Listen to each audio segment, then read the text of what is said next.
네, 안녕하세요. 비욘디 시청자 여러분, 반갑습니다. 네, 저는 김병우의 척추 라이브에서 방송을 맡고 있는 연세산돌병원의 대표원장 김병우입니다.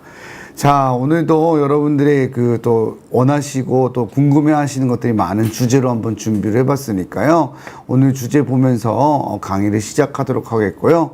그리고 여러분들이 또 이제 실시간에 참여하지 못하면서 궁금하신 내용들은 댓글 통해서 남겨주셔도 좋고, 사연이 긴 것들은 우리 비욘디 공식 메일이나 또 이제 카페 등을 통해서도 오셔도 되고, 저희 연세산돌병원 온라인 상담 통해서도 가능하니까 많은 이용 부탁드리겠습니다. 많은 분들이 또 문의 주신 거를 제때제때 저희가 대답을 못 해드리는 점에 대해서 너무너무 죄송한 마음이 큽니다. 하지만 그래도 또 여러분들이 많이 물어보시는 내용들이 또 바탕이 돼서 강의를 또 만들고 또 그 방송의 방향성에도 많은 큰 도움이 되고 있으니까 지금처럼 많은 참여 부탁드리고 구독과 좋아요 다시 한번 부탁드리겠습니다. 네, 이제 오늘 주제 한번 살펴볼게요. 오늘 주제는 이제 많은 분들이 궁금해 하시고 또 가장 많이 온라인 상담 또 실질적으로 또 진료실에 오셔서도 물어보시는 내용들이에요. 엉덩이 통증, 엉치 통증이죠. 아무래도 이것 때문에 병원을 내원하는 환자분들이 굉장히 많고, 또 진료과부터 어떤 과를 가야 될지 어려워하시는 분들이 많아요. 그래서 오늘은 이제 엉덩이 통증에 대한 이야기를 나누어 보고 조금 구체적인 환자 사례를 중심으로 해서 이야기를 해보려고 해요. 이전에 이제 기본적인 이런 엉덩이 통증에 대한 내용이라든지 어떠한 병들을 의심해 봐야 된다든지 그런 것들을 아마 유튜브에서 연세산돌병원이나 아니면 김병우의 척추 라이브로 검색을 하시면 전에 나왔던 방송들이 많이 있을 거예요. 그런 부분을 통해서 기본적인 개념이나 내용 같은 걸 한번 접해 보시면 좋을 것 같고, 오늘은 기본적인 내용보다는 구체적인 환자 사례를 좀 많이 준비했어요. 그래서 왜 엉덩이 통증이 생기고, 엉덩이 통증은 각기 의사 선생님들마다 다른 이야기가 오고 가는지, 또 치료는 어떠한 것들이 있는지를 좀 보려고 합니다. 오늘 알찬 내용으로 준비했으니까 꽉 찬 강의 내용으로 준비해 볼게요. 네, 안녕하세요. 제니님 반갑습니다. 안녕하세요. 르라보님도 안녕하세요. 반갑습니다. 자, 오늘부터 또 이제 다시 강의 시작할 테니까 여러분 적극적인 참여 부탁드리고, 중간중간 질문하시는 내용들은 제가 채팅창을 보면서 캐치해서 지금 답해드린 내용이면 그때그때 바로 답해드리고, 나머지는 또 나중에 Q&A 시간에 답해드리는 시간을 갖도록 하겠습니다. 자, 다시 한번 주제 볼게요. 엉덩이 통증 진단이 가장 중요합니다. 근데 모든 의학적인 분야가 그렇죠. 의학뿐만이 아니라 대부분에서도 엉덩이 통증이 되었든 허리 통증이 되었든 고혈압이든 당뇨든 질병에 있어서는 진단이 가장 중요한 거 아니겠어요? 그래서 진단이 가장 중요하기 때문에 이 진단이 어떻게 있는지를 좀 알아보도록 하겠습니다. 방송 일정 다시 한번 참고 부탁드리고요. 자, 엉덩이의 구조와 간략한 리뷰를 간단하게 해볼게요. 엉덩이가 굉장히 넓어요. 예. 우리가 이제 허리라든지 팔꿈치라든지 무릎이라든지 이런 것들은 사실상 이 한정된 공간 안에 있어요. 그래서 팔꿈치에 생길 수 있는 병은 몇 개 없죠. 우리가 엘보우가 왔다고 하면 상과염이잖아요. 힘줄염의 일종이고, 결국엔 그런 것들이고, 어깨면 회전근개일 거고, 허리면 디스크나 협착 이런 식이 되는데, 엉덩이는 우리 몸에서 가장 큰 복합적인 구조물이에요. 그리고 여기에는 신경과 관련된 질환뿐만이 아니라 근육, 힘줄, 관절 모든 게 다 포함이 되어져 있고, 광범위하다 보니까 한 가지 질환이 있는 게 아니에요. 그래서 이 엉덩이 구조를 먼저 우리가 살펴볼 필요가 있는데, 엉덩이는 우리가 크게 제가 4가지 정도로 환자분들한테 설명을 드려요. 엉덩이가 아파서 왔다 그러면 여기 나와 있는 영문 이니셜로는 B, T, H존이 이제 해당이 되는데, 우리가 말하는 이제 이 궁둥이 부분과 뒤 허벅지 그리고 바깥쪽 엉치 이런 데까지를 다 포함하는 게 이게 엉덩이 구조인데, 뼈를 가지고 우리 얘기해 보면 엉덩이는 엉덩뼈라고 하는 이 장골이 가장 큰 부분을 차지하고 있고, 그 다음에는 척추와 연결되어져 있는 척추뼈의 일부분이죠. 척추뼈 중에서도 골반에 해당되는 척추뼈인 바로 천골, 엉치뼈가 있고요. 바로 이어지는 꼬리뼈, 미골이 있고, 그 다음에는 우리가 좌골이라고 하잖아요. 앉았을 때 만다지는 궁둥뼈가 있어요. 이렇게 엉덩이는 이런 구조라고 보시면 되고, 환자분들이 이렇게 뭐 엉덩뼈 이 장골 부위에 통증이 있다든지 아니면 좌골, 궁둥뼈에 있다든지 딱 하나씩만 있는 게 아니라 환자분들은 복합적인 통증을 가지고 내원하시는 경우가 많기 때문에 통증도 한 부위가 아니라 두세 부위 이상이 연결되는 경우가 이 엉덩이 통증의 또 특징적인 증상이라고 볼 수 있겠습니다. 그래서 제가 부위별로 나눠보면은 엉덩이 통증은 엉치 통증과 둔부 통증과 좌골 통증으로 나뉜다고 보시면 되겠어요. 그래서 우리가 이렇게 만져보면 톡 튀어나온 뼈가 있거든요. 그게 바로 이제 엉덩이의 장골 능선인데요. 엉덩뼈 능선인데, 거기에서부터 이 만져지는 바깥쪽이 엉치 통증이라고 보면 되겠고, 그거보다 좀 아랫부위, 여기가 둔부 통증, 그리고 앉았을 때 닿는 뼈가 좌골 통증이라고 보시면 되겠어요. 그래서 이렇게 환자분들이 오시면 이 1번 엉치 통증과 2번 둔부 통증과 3번 좌골 통증, 이렇게 세 가지를 가장 많이 호소한다고 보시면 되겠습니다. 엉덩이 통증의 원인은 다양한데 척추질환 많죠. 예, 협착이나 디스크도 엉덩이 통증의 주요한 원인이자 가장 빈번한 원인이고, 두 번째는 고관절 질환. 예, 엉덩이에는 가장 큰 관절인 고관절이 자리를 잡고 있기 때문에 관절염도 올 수가 있고요. 관절을 싸고 있는 주머니에 문제가 생겨서 고관절이 충돌이 일어나는 충돌 증후군이 생길 수도 있고요. 이 고관절뿐만이 아니라 좌골과 대퇴 사이에서도 충돌이 생기고 여러 가지 증상이 생길 수 있다 보시면 되고요. 이와 관련된 힘줄염이나 점액낭염들, 굉장히 넓은 부위이기 때문에 대전자 점액낭염이나 좌골 점액낭염이나 좌골 대퇴부 점액낭이나 굉장히 많은 부위에 힘줄과 점액낭들이 존재하고 있고, 또 그 주위로 우리 몸에서 가장 긴 신경인 좌골신경이 지나가잖아요. 그래서 신경통도 자주 발생하는 부위예요. 그리고 엉덩이 통증을 만들게 되는 가장 주요한 원인 중 하나가 골반 근력 약화, 근육의 약화가 주요 원인이기 때문에 지금 말씀드렸던 병들이 같이 발생을 하게 되고, 이상근 증후군도 유명한 병이죠. 이렇게 좌골신경통과 연관된 병이라고 보시면 됩니다. 나머지 이제 뭐 천장관절염이나 강직성 척추염은 좀 특수한 병이에요. 이건 이제 염증성 척추 질환인데, 이거 역시도 굉장히 심한 엉덩이 통증을 유발하게 되어서 엉덩이 통증을 일으키는 원인은 다양하다는 거고, 이 부위별로 다양한 원인이 여러 가지가 함께 나타난다는 거예요. 그러니까 척추 질환을 가지고 있으면서 고관절 질환을 같이 갖고 있는 경우도 많고, 힘줄염이면서 좌골신경통일 수도 있고요. 그리고 허리 디스크를 갖고 있으면서 강직성 척추염 환자도 많고, 이런 형태로 다양한 병들이 복합적으로 나타나는 경우가 많기 때문에 이 부분에 대해서도 감별 진단이 굉장히 중요하다는 거예요.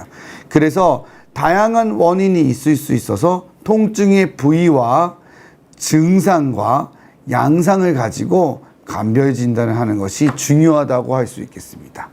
자, 그러면 환자 사례를 보면서 조금 더 이야기를 나누어 보도록 하겠습니다. 자, 환자 사례를 보면은 75세 여자 환자분이에요. 이분은 이제 왼쪽 엉덩이 통증으로 왔거든요. 좌골 부위의 통증이라고 이야기 들었어요. 다른 병원에서는 허리가 원인이라는 설명을 들었어요. 그래서 약물이랑 허리의 신경치료를 3번 정도 했는데 효과가 좀 없으셨어요. 예, 그러면서 계속 앉아있는 부위의 통증이 악화되는 거예요. 예, 그래서 제가 그러면 허리는 전혀 안 아프세요? 했더니 예전에는 처음에는 좀 허리가 아팠어요. 아팠는데, 갈수록 허리는 안 아프고, 좌골, 딱 닿는 부위 있잖아요. 이렇게 앉으면. 거기가 너무너무 아프다는 거예요. 예. 그래서 정원을 내원하셔서 환자분이 어느 부위가 아픈지를 다시 한번 그림을 통해서 보면은 여기 딱 요 닿는 부위인 거죠. 요 좌골 부위에 통증이 있다는 것을 알 수가 있었습니다. 그래서 엑스레이 검사를 시행을 해보았는데 엑스레이 검사상에서는 좌우 골반에 약간의 불균형이 보이기는 하고 주위에 이제 석회화가 약간 진행되어 있고 허리가 좀 안 좋으시긴 하더라고요. 그래서 이분이 이제 허리에 척추증이 있으니까 척추에 퇴행이 많아서 대부분 허리에서 내려오지 않을까 하는 생각이 들었는데 환자분이 명확한 앞통점이 좀 있었어요. 그러니까 만져보면 그 부위에 통증을 느끼는 거예요. 그래서 제가 다리를 들어서 움직이면서 거기 좌골과 고관절 안쪽 부위를 만져봤는데 거기에 분명한 통증을 갖고 있더라고요. 그래서 MRI 검사를 시행하게 되었습니다. 보았더니 여기 가운데 이렇게 동그랗게 보이는 게 있죠. 예. 지금 보시면 제가 화살표로 포지셔닝하는 곳인데 여기에 바로 동그란 형태의 점액낭이 급성 염증이 생겨서 부어올랐던 거예요. 타 병원에서는 엑스레이랑 초음파 검사를 했는데 초음파가 조금 깊은 부위라 갖고 잘 보이지 않았었던데 주사를 그 주위에 맞은 적은 있으신데 정확하게 좀 전달이 안 됐던 것 같아요. 그래서 MRI는 아무래도 초음파보다는 훨씬 자세하게 볼 수 있는 검사니까 이 부위의 통증을 알게 됐고 좌골 점액낭염으로 진단이 됐어요. 좌골 점액낭염으로. 그래서 점액낭 내에 스테로이드 주사를 시행을 하였습니다. 주사는 한 번 맞으셨고요. 효과는 뭐 아주 드라마틱하게 좋아졌습니다. 그래서 매우 만족한 결과를 가졌고 두 번째는 스테로이드 주사를 시행하지는 않았고 프롤로하고 그 다음에 여러 가지 통증 근막 통증 주사를 몇 번 시행을 했어요. 그걸로 결과는 좋아진 거죠. 스테로이드 주사 한 번으로 거의 대부분이 좋아진 케이스죠. 급성 염증이 있기 때문에 아무래도 항염 효과가 상당히 뛰어난 스테로이드가 주입되면은 급속도로 염증이 줄어들어서 통증이 좋아진다고 보시면 되겠어요. 이 이후에 좋아진 다음에 그러면 다음에 아프시면 내원하세요 라고 말씀을 드렸는데 6개월 뒤에 다시 오신 거예요. 그때도 허리하고 엉덩이가 아프다고 오셨는데 이제 허리 부위의 통증인 거예요. 그래서 허리에 대해서 신경 치료를 하고 현재는 잘 지내고 계세요. 그래서 제가 그 6개월 후에 오셨을 때 물어봤어요.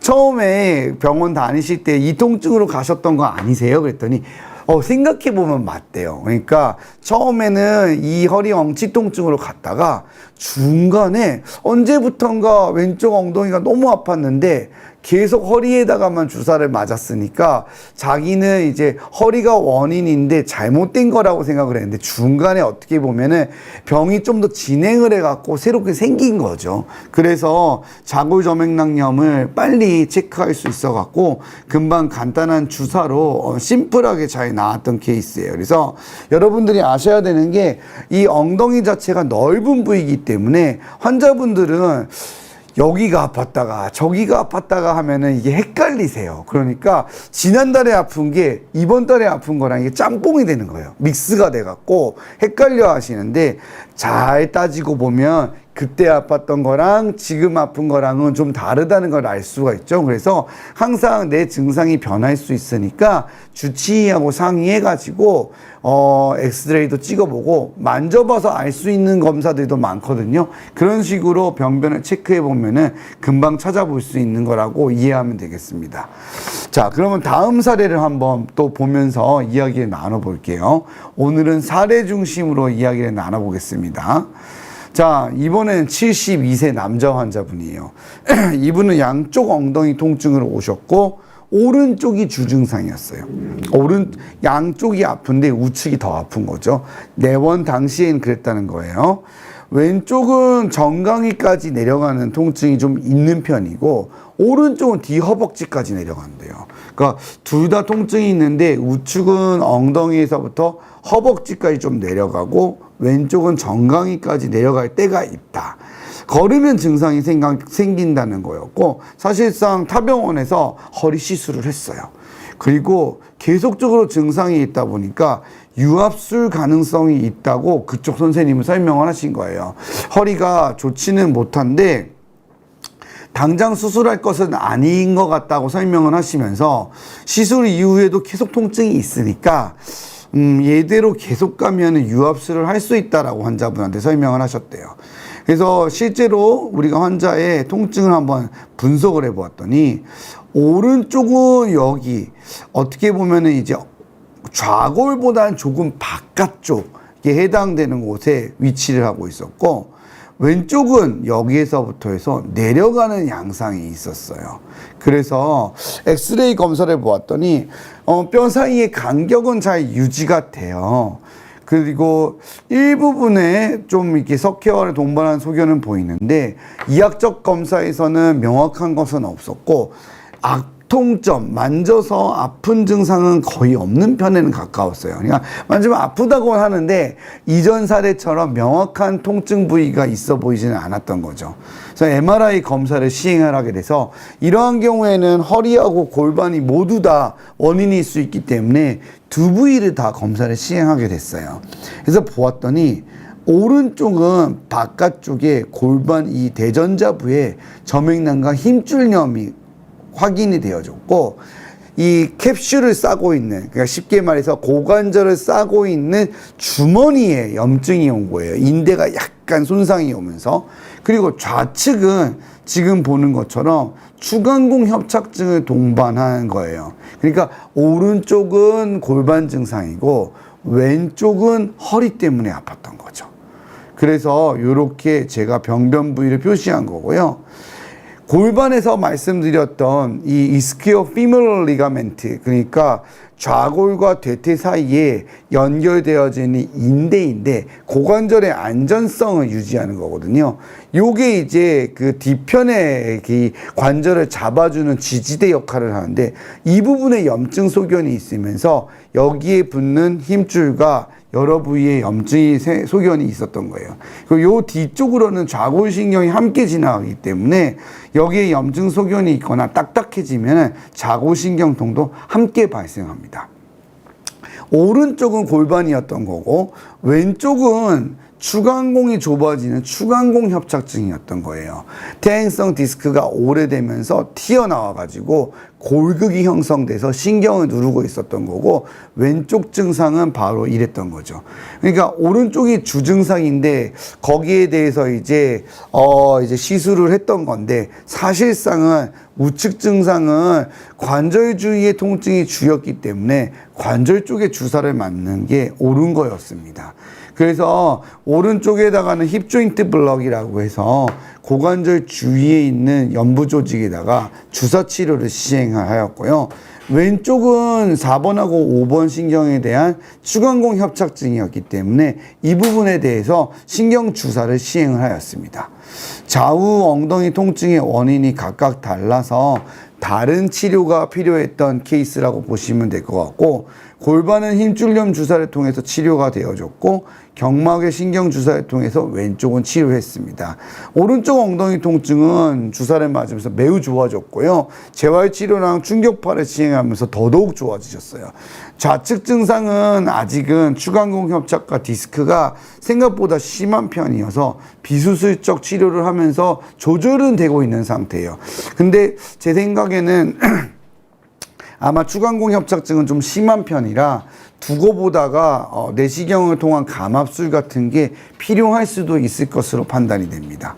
그래서 이분 같은 경우에는 사실상 협착이 있는 사람이어서 오른쪽 증상도 척추병변으로 오해하기가 딱 좋았던 증상이라고 보면 돼요. 근데 사실은 이제 척추 증상으로 아팠던 건 왼쪽이었던 거고, 오른쪽은 골반병변에 의해서 아팠던 게 주증상이었던 거죠. 그래서 치료 후에 경과가 바뀌면서 환자가 자기가 원래 아팠던 병원을 다녔던 오른쪽은 해결이 되어진 거고, 왼쪽 추간공 협착과 디스크에 대한 증상은 아마 지속적인 치료가 필요할 것으로 판단이 됩니다. 자, 그러면 또 다음 사례를 한번 살펴보도록 하겠습니다. 다음 사례도 지금 보시면 63세 여자 환자분이신데, 이분은 이제 왼쪽 엉덩이가 아프고 왼쪽 사타구니까지 통증이 있었어요. 그래서 오래전부터 사실상 엉덩이 통증을 알고 지냈고, 협착증 이야기를 많이 들으셨어요. 많이 들어가지고 운동을 해서 좀 치료를 하고 싶다는 생각이 많아가지고, 또 유튜브하고 건강 채널 등을 통해 가지고 우리 기립근 운동도 많이 하고 활동량도 많으세요. 나이에 비해서도. 그래서 헬스도 하시고, 이 자전거에 올라타 갖고 하는 운동 있잖아요. 스피닝이라고 했던가? 아무튼 그런 운동도 열심히 하세요. 하고 계시고 액티브 하신 분인데, 운동하려고 치료하려고 자전거를 좀 많이 탔는데, 자전거 타고 난 다음에 좀 무리를 했는지 통증이 너무 심해졌다는 거예요. 근데 쩔뚝거릴 정도로, 거의 걸음을 못 걸을 정도로 악화가 되고 통증이 심해져서 내원하셨고, 본인 생각에는 내가 협착증이 있었던 사람이니까 뭔가 협착증이 확 악화돼서 내가 마비가 왔구나 라고 생각하고 오셨어요. 그래갖고 검사를 해야 되겠다. 나는 원래 협착증을 알고 지냈는데 이렇게 쩔뚝거리게 됐는데 내가 운동을 좀 무리했나 보다. 그러면서 협착증이 심해졌다. 이거 수술을 해야 되는 거 아닌가. 예전에 수술을 해야 될 것 같다는 이야기를 많이 들으셨거든요. 통증 부위를 자세하게 살펴보면 통증이 엉치 쪽에 많고, 그러면서도 엉치에서 바깥쪽, 그러니까 엉덩이 전반의 근육에 상당한 통증이 있는 거예요. 그리고 엑스레이를 보았더니 물론 협착증이 상당히 심해 보여요. 엑스레이 상에서도 5번하고 엉덩이 사이에 이 뼈가 거의 주저앉아서 붙어 보이잖아요. 그리고 바깥쪽에도 이렇게 석회도 끼어 보이고, 이학적 검사를 했더니 다리를 이렇게 움직일 때에 운동 제한이 발생을 하면서 왼쪽 부위에 상당한 통증이 있는 거예요.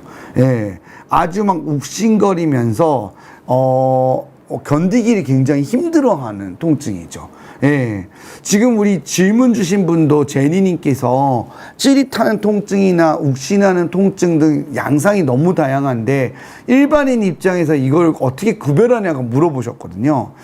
우선은 이 통증 자체가 세 가지 정도로 골반에선 생길 수가 있는데요. 신경통은 저리거나 이 전기가 오는 형태대로 지릿지릿하는 형상이 많이 나타난다고 보시면 돼요. 쥐가 나는 듯한 그런 통증이라고 보면 되고, 힘줄염이나 근육 통증이 생기게 되면은 그냥 아파요. 예. 움직일 때마다 그냥 아파요. 닿아도 아프고요.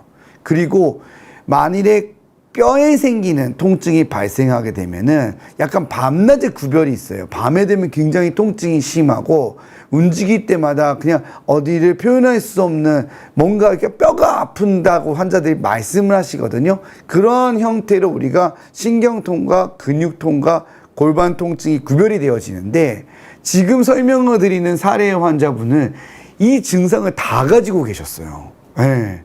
그래서 이제 진찰을 해봐도 협착증스러운 면도 분명히 있는데 근육 경련도 굉장히 심하고 심줄염도 심했던 거죠. 그래서 제가 엑스레이랑 진찰을 하고 이분도 허리하고 골반 둘 다 검사를 해보셔야 되겠습니다 라고 설명을 드렸어요.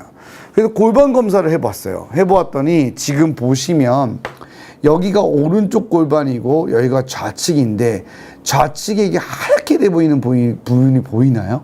네. 이게 뭐냐면 근육이 다 부종이 생겨갖고 부은 거예요. 왜 생긴 거냐면은 석회성 힘줄염이 악화돼가지고 근육 전체에 부종을 일으킨 거라고 보시면 됩니다. 그래서 워낙에 계속 운동을 하시고 하다가 보니까 그 부위에 힘줄염이 발생을 했는데, 액티비티를 많이 하고 그러다 보니까 활동량도 좋아서 잘 버텼는데 이게 좀 무리가 돼가지고 이게 악화가 된 거예요. 그래서 이 부위가 엄청나게 부은 거고, 협착증에 대해서도 검사를 해보았더니 4번, 5번과 5번 엉덩이 1번 사이에 추간공 협착을 동반한 협착증이 상당히 심해요. 그래서 퇴행성 디스크랑 함께 있는 거죠.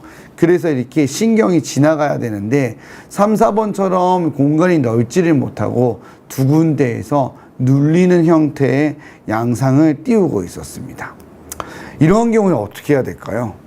네. 두 가지를 함께 치료를 해야 되겠죠. 하지만 지금은 이제 전일에 환자분이 통증을 경험한 게 어떤 거였죠?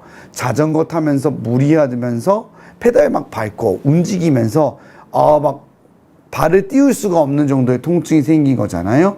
이게 힘줄염이 굉장히 악화된 양상이었던 거거든요. 그래서 이러한 경우에는 순서대로 치료를 해준 거예요.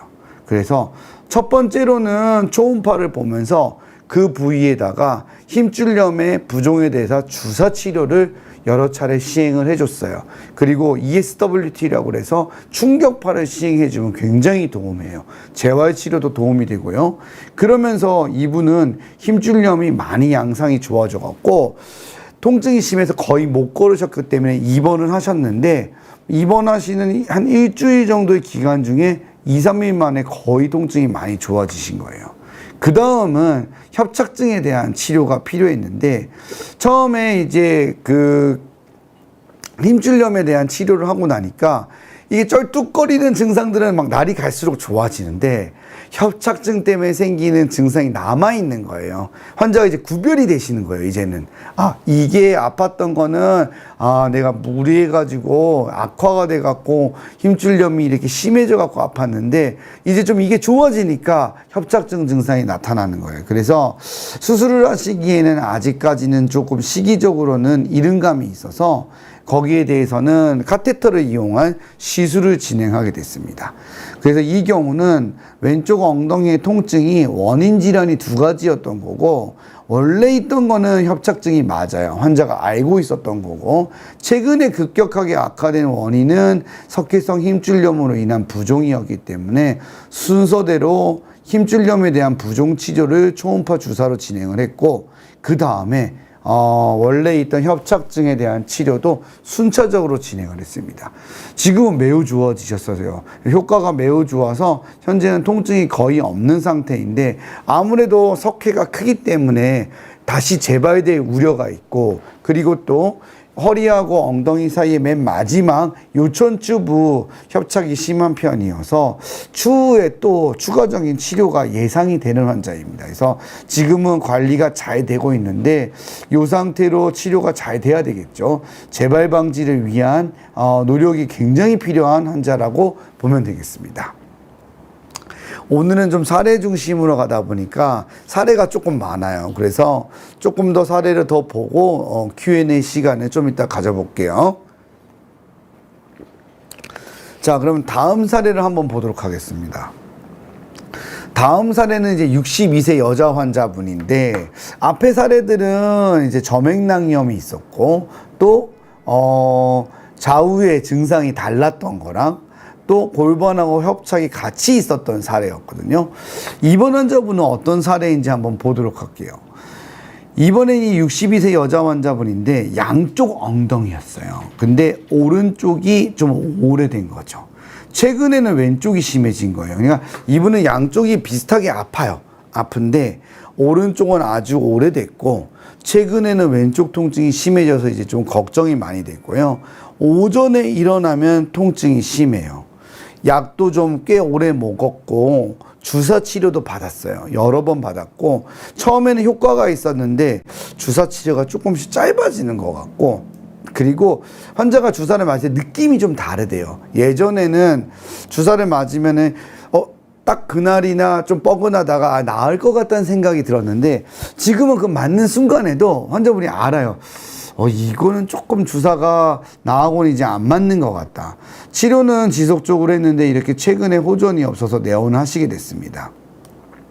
통증의 양상을 보면 우측은 사실상 정말 엉치 통증이었고, 왼쪽은 더 범위가 넓었어요. 엉치에서부터 엉덩이 둔부 바깥쪽까지, 그러니까 엉치 통증과 둔부 통증을 함께 갖고 있는 거였죠. 내려가는 양상은 별로 없었어요. 그러니까 허벅지나 다리가 저리세요, 땡기세요, 아니면 쥐가 내리나요? 그런 증상은 없고 거의 엉덩이에 국한되어 있는 느낌인 거죠. 엑스레이를 찍어봤더니 역시나 본인이 알고 있었던 것처럼 5번 뼈하고 엉덩이 1번 뼈에는 좁아져 있죠. 디스크 공간이 꽉 줄어들어서 검은 음영이 보이고 있고요. 골반 엑스레이 상에서는 뭐 석회가 보인다든지 특별한 병변은 보이지는 않는 것 같아요. 이학적 검사를 해보았는데 골반의 운동 범위나 척추의 운동 범위도 전부 정상적이고 압톡점도 없었어요. 그러면 이러한 경우에는 협착증의 가능성이 상당히 높죠. 그리고 엑스레이를 에이피라테랄, 그러니까 정면과 측면만 보지 말고 약간 오블릭이라고 해서 돌려가면서 몇 장을 더 찍어서 보았는데 거기에서 보니까 5번하고 엉덩이 뼈 사이에 분리증이 있다는 것을 알았어요. 옆면에서 보았을 때 이게 오래돼 가지고 보이지 않았었는데, 그래서 제가 MRI 검사를 한번 해보시는 게 좋겠습니다 라고 설명을 드렸죠. 근데 저는 사실 검사를 하면서 이분이 5번하고 엉덩이 1번 사이에 분리증이 있고 분리성 전방전이증에 의한 추간공 협착증일 거라고 생각을 했는데 사진을 찍었더니 이렇게 2번, 3번과 3번, 4번의 협착증이었던 거예요. 사실상 2, 3번과 3, 4번 통증이면은 엉덩이까지는 잘 안 내려오거든요. 환자분들이 이러한 경우에는 사실상 다리 증상이 상당히 많이 생기고요. 그리고 허리나 옆구리 통증이 많아요. 2, 3번은. 근데 이분은 정말로 엉덩이 통증으로만 많이 내려오는 거죠. 제 생각엔 그건 아마 협착증과 분리증이 함께 있어서인 거예요. 근데 이러한 경우에는 의사가 치료를 할 때 고민이 많이 됩니다. 왜냐하면은 2번, 3번, 3번, 4번은 지금 의미 있을 만큼 좁아졌기 때문에 내시경으로 저기를 넓혀주는 치료를 고민을 해봐야 될 것 같거든요. 근데 이제 분리증은 결국에는 결론적으로는 고정술을 시행해야 되는데, 그러면 이거를 순차적으로 수술을 하기도 좀 어렵고, 한 번에 한다고 그러면은 2, 3번, 3, 4번에 분리증까지 한꺼번에 다 치료를 해야 되거든요. 절개를 하면 너무 범위가 크고, 그렇다면 내시경으로 구멍을 뚫어서 감압술을 2군데 하고 나머지 유압술을 진행하게 되는데 복잡하죠. 그래서 환자분한테는 치료는 일단 시술부터 먼저 해보자고 제가 설명을 드렸어요. 주사만 계속 맞아왔는데 광범위하고 허리에 지금 협착 범위가 카테터를 이용해서 치료를 해보면은 개선이 될 수 있는 부분도 분명히 존재할 거다라고 설명을 드렸거든요. 그래서 통증의 원인은 척추질환이라고 보시면 되고요. 2, 3번과 3, 4번 협착과 분리성 전방전이증에 의한 엉덩이 통증이고, 수술적 치료가 범위가 넓기 때문에 시술부터 단계별로 했다고 보시면 됩니다. 현재는 증상은 매우 좋아지셨어요. 근데 이분도 2, 3, 4번이 아무래도 추후에 수술을 할 가능성이 있지 않을까라고 생각은 듭니다. 근데 지금도 관리는 잘 되고 있기 때문에 향후 이제 수술 계획을 갖고는 있는데 타이밍을 보는 거죠. 언제 이 수술을 결정할지는. 근데 뭐 현재 상태가 통증이 잘 조절되면은 수술을 서두르실 필요까지는 없기 때문에 현재는 이렇게 비수술적인 치료를 가졌다라고 보시면 되겠어요. 자, 다음은 이제 마지막 사례를 좀 보고 정리를 좀 해보도록 하겠습니다. 마지막 사례는 60세 남자 환자분이고, 이분은 양쪽 엉덩이 통증이에요. 오른쪽이 조금 더 심하고 아주 오래됐습니다. 신경주사 치료도 많이 했고 꽤 오래전에 시술도 받으신 적이 있어요. 치료 효과가 점점 짧아지더니 이제는 주사를 맞아도 효과가 없다는 걸 본인이 알았습니다. 그래서 통증 부위를 자세히 살펴보면은 엉치보단 좀 더 내려와서 둔부까지 내려왔고, 양쪽인데 우측이 조금 더 심한 그런 형태를 보이고 있었습니다. 엑스레이에서는 큰 이상 소견이 보이지 않죠. 네. MRI는 옛날에 찍었던 적이 있었는데요. 그 당시에도 4번, 5번에 협착증이 좀 있었던 분이었고, 골반이나 이런 것들은 제가 보기에는 특별한 것이 보이지는 않아서 이 경우에는 제가 허리만 검사를 한번 해보자고 얘기를 했어요. 그래서 허리 MRI 찍어보았더니 4번, 5번의 협착증이 심해졌고 예전에 비해서 3, 4번도 좁아지게 되었습니다. 그래서 요추 3, 4번, 4, 5번 협착증이에요.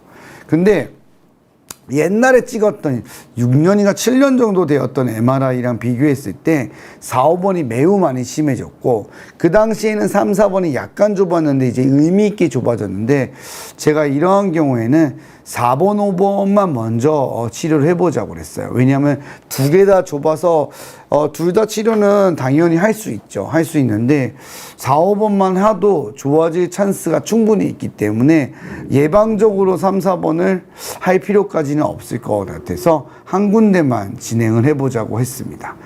그래서 내시경으로 보았더니 이 황색인대가 두꺼워진 걸 알 수 있었고 이 인대를 먹여 살리는 관절과 일부분에 이렇게 부종이 발생을 해갖고 부어올라서 오른쪽 통증이 악화되었던 것 같아요. 이제 황색인대 제거술과 양쪽 신경공 확장술을 해줘서 검은 부분이 사라지고 황색인대가 제거되면서 신경 통로가 넓어져서 엉덩이 통증이 거의 대부분 사라졌습니다. 이분도 척추관 협착증이 원인이었고 이분은 뭐 지속적인 경막의 신경 주사를 맞아왔던 사람이었기 때문에 시술을 하는 것은 거의 의미가 없죠. 그래서 수술적 치료를 결정해야 되는 거고 단일공 내시경, PSAD 내시경을 통해 가지고 감압술로 황색인대 제거와 양쪽 신경공 확장술을 시행했습니다. 수술하고 난 다음에 통증이 좋아지셨어요. 내시경 하고 나서. 그래서 좋아지셨고 환자분이 이제 저한테 말씀하셨던 거는 원래는 자기는 엉덩이만 많이 아프고 나는 다리는 별로 안 땡겨가지고 사실상 나는 협착증 증상이 별로 없다라고 생각을 했는데 하고 나니까 다리가 가벼워졌대요. 예. 그 전에 엉덩이가 너무 아파가지고 다리는 솔직히 그게 신경을 쓰지는 않았는데 다리가 좀 무거워도 그럴 수 있으려니 했는데 이거를 수술을 하고 나니까 엉덩이도 안 아프고 다리가 가벼워지는 걸 느꼈다는 거예요. 그래서 협착증 환자분들이 이런 증상을 되게 많이 얘기해서요. 그러니까 엉덩이가 아프고 저는 다리는 별로 아프지는 않아요. 근데 걸을 때 다리가 무겁다라고 얘기를 하거든요. 그러니까 엉덩이 통증이 신경이 그 부위가 많이 눌리다 보니까 통증은 그런 양상으로 오면서 파행 증상이 섞여 있어 갖고 다리가 무거운 걸 느끼는 거죠. 근데 수술을 하고 나면은 신경 압박이 풀어지니까 엉덩이 통증이 좋아지면서 파행이 개선돼서 다리가 가볍다라고 이야기를 하시게 됩니다. 자, 엉덩이 통증은 진단이 이렇게 중요합니다. 그래서 제가 이제 사진에다가 달걀을 깨트렸더니 알이 2개였던 이 사진을 준비했잖아요.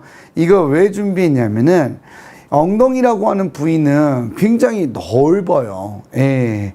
그래서 복합적인 원인들이 함께 존재하는 경우가 많아요. 그래서 환자분들이 병원을 선택하거나 진료 과목을 선택할 때도 고민이 많으세요. 정형외과를 가야 될지, 신경외과를 가야 될지, 통증의학과를 가야 될지 모르겠는 거예요. 그렇지만 이게 통합적으로 봐줄 수 있는 좀 선생님들하고 상의를 하시는 게 중요하고 항상 진단이 중요하고 여러 가지가 원인일 수 있다는 것을 기억해 두시면 좋겠습니다. 정리해 보면요. 자, 오늘 꼭 기억해 둬야 될 메시지죠. 우리 몸에서 엉덩이는 상대적으로 넓은 부위이기 때문에 다양한 원인이 동시에 존재할 수 있다는 것을 아셔야 되고 감별 진단을 통해서 순차적으로 혹은 단계별로 혹은 한 번에 동시에 할지 이거를 잘 정해서 치료 계획을 세우는 것이 굉장히 중요하다고 할 수 있겠습니다. 오늘도 엉덩이 통증 때문에 고생을 하고 계시는 우리 환우분들에게 큰 도움이 되었으면 좋겠어요. 자, 강의는 이것으로 마치도록 하겠습니다. 그리고 무엇이든지 물어보시는 Q&A 시간을 갖도록 하겠습니다. 자, 크레센도 제이님께서 제가 지금 엉덩이와 다리가 당겨요 라고 하시고, 선생님 어느 진료과를 가야 되나요? 라고 물어보셨거든요.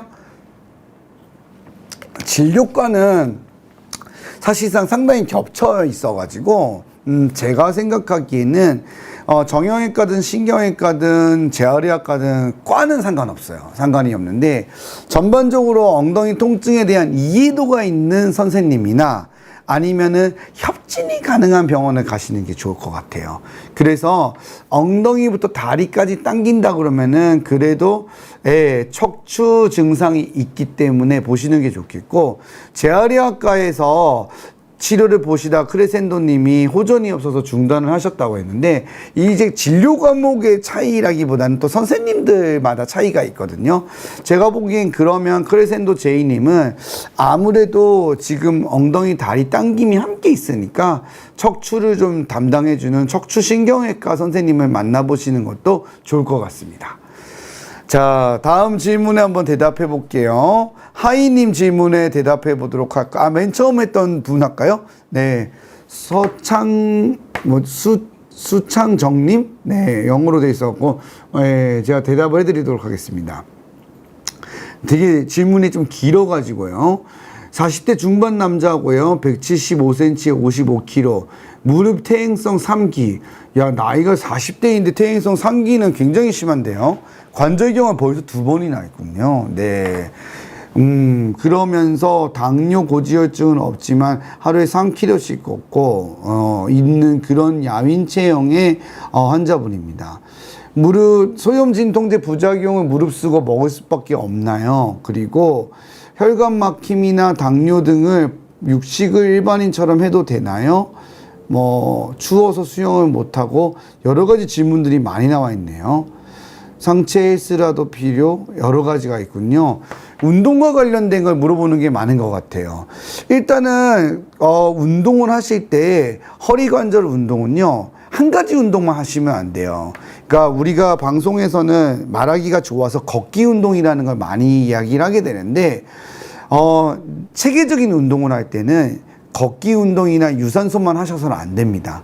그러니까 기구를 이용해 가지고 다양한 운동을 하셔야 돼요. 그러니까 다리에 있는 근육도 여러 가지 운동을 할 수 있거든요. 그러니까 골반, 하체를 다양하게 하시고, 아무것도 아닌 것 같지만 벤치프레스 같은 상체 운동을 하더라도 척추에는 좋아지실 수 있어요. 그래서 등과 그 다음에 하체와 이거를 골고루 섞어서 운동을 하시는 게 중요해요. 근데 지금은 제가 보기에는 무릎의 퇴행성 3기가 가장 큰 것 같아요. 이것 때문에 지금 운동이 좀 불가능한 것 같고, 이유를 정확하게는 모르겠지만 관절경도 2번이나 했고, 제 생각에는 이 무릎 문제가 상당히 심한 것 같아서 무릎에 대한 치료를 하는 게 좋을 것 같고요. 당뇨를 예방하기 위해서 이제 운동을 한다라고 이야기를 하셨는데, 가족력이 있거나 해서 걱정이 되시는 거는 같은데요. 이 부분은 제가 보기에는 다른 걸로 이해를 하셔야 돼요.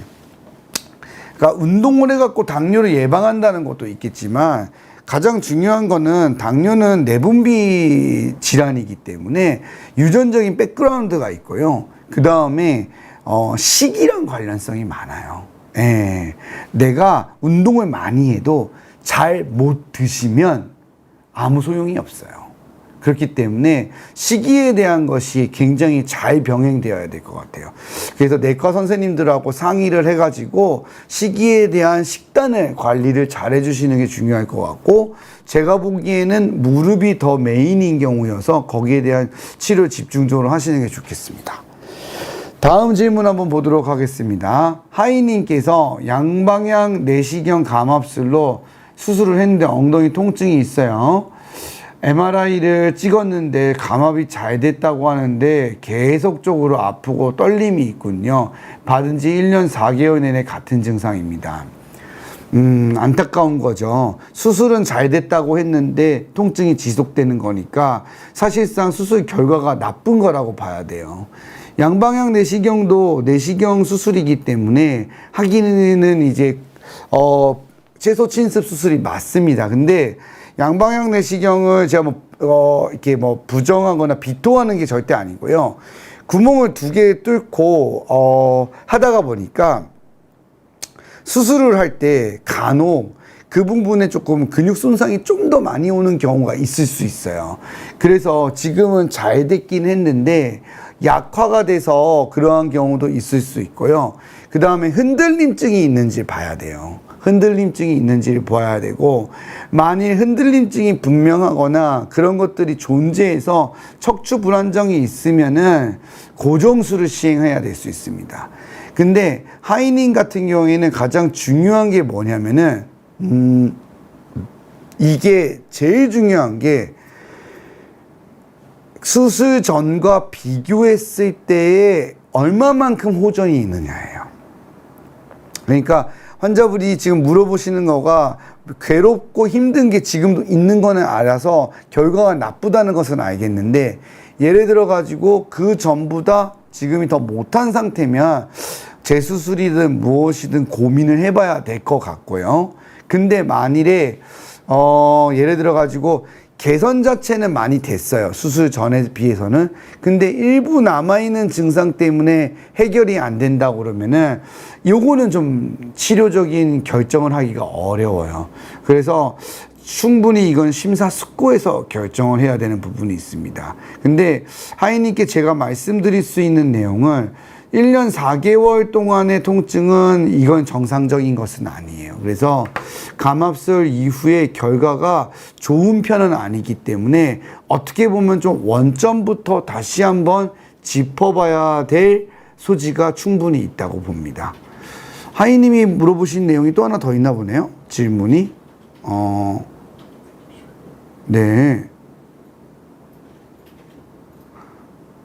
척추 간격이 5mm 정도라고 하는군요.